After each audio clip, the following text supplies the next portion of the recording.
இன்றே டவுன்லோட் செய்து உங்கள் ஃபேவரட் ஷோக்களை என்ஜாய் பண்ணுங்க.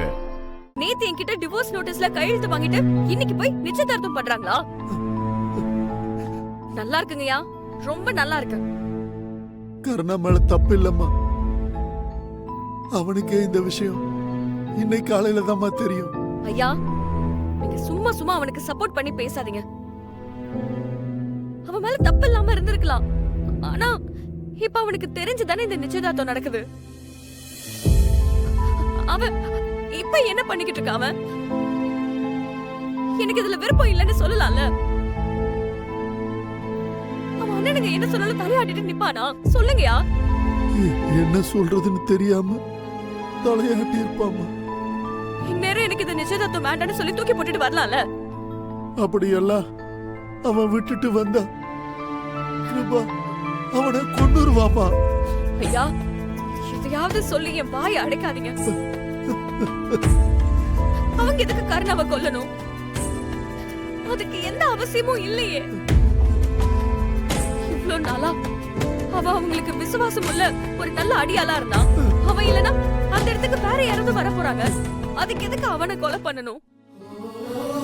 சொல்லுங்கயா, ஏன் அப்படி சொன்னீங்க? கருணாவை ஏன் உங்க பசங்க கொலை பண்ணணும்? நீ நினைக்கிற மாதிரி கருணா வெறும் அடியால் மட்டும் இல்லம்மா. ஐயா, என் பசங்க மூத்தவன் கிருபா, இரண்டாவது திவாகர், இவங்க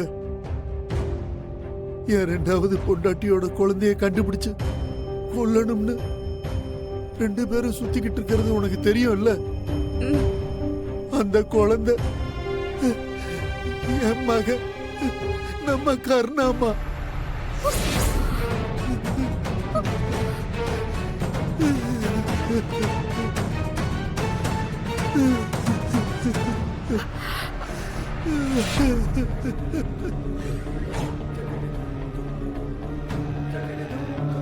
என்னோட பையன்டாமா நம்ம கர்ணா.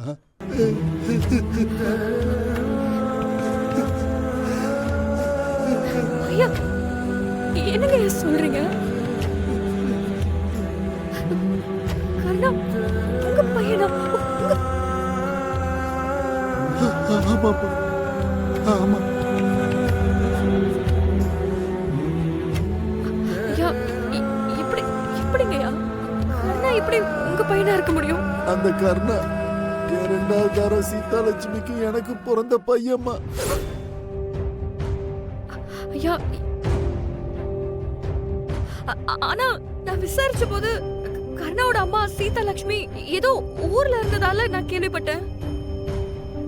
ஆனா உங்களுக்கு எப்படி அவங்களுக்கு தெரியும்?